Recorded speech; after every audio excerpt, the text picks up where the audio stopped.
Hi, I'm Sean Michael Reagan for Cool Tools, and in today's video I want to talk to you about keys. Who needs them? Well, chances are you do. Fancy new technologies notwithstanding, I think it's safe to say that mechanical locks are going to be with us for a very long time to come. And if your life is anything like mine, the older you get, the more of these you have to keep track of. Today I'm going to show you my favorite tool for doing exactly that. Stay tuned. I bought one of these key holders from the Museum of Modern Art's gift shop catalog almost 15 years ago and have used it literally every day of my life since. The principle is simple, minimal, and extremely clever. Each key or group of keys is attached to the holder by two mechanical links. A slow link, which is just a standard split ring, and a fast link, which is the clever bit. On the key side, the fast link consists of a connector rod with a hole for the split ring on one end and a ball on the other. On the holder side, it consists of this slot running around the edge of the disc that's kind of like a T-slot on a machine tool, except of course that it loops back on itself to form a closed track. The ball ends of the connectors ride inside that track and can't come out except through this little port, which is closed by a spring-loaded piston you can move out of the way by pushing the slider on one face of the disc.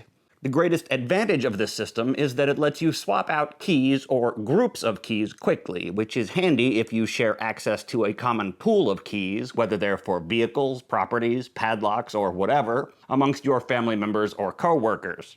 The other big selling point here is durability. I've actually purchased 4 of these in my life. This one for myself in 2005, these 2 for my folks in 2010, and this one for my better half in 2015. And no part of any one of them has ever broken or malfunctioned. This design was patented in the US in 1993 by a Taiwanese inventor named Yu Hui Huang, and for a long time the only place we could buy one over here was through the Museum of Modern Art, and you can still get one from them for 28 bucks including shipping. That's pricey for a key ring, but in my experience this one's worth it. Also, this patent did expire in 2012, so there are now some cheaper generic options on the market.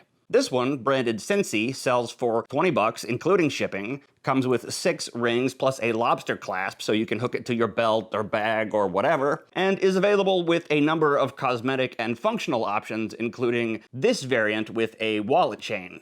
And this one, branded Troika, is also 20 bucks, but doesn't seem to be as well made. However, Troika does provide the option to buy a set of 6 additional rings for 12 bucks. And for the record, all these rings seem to be completely interchangeable between all 3 models. I can't vouch for the durability of either of these units like I can for the Museum of Modern Art version, but on casual inspection at least, this Sensi one does seem to be just as well made, and it does advertise a lifetime warranty for what that might be worth to you. Okay, thank you for watching. We'll see you next time.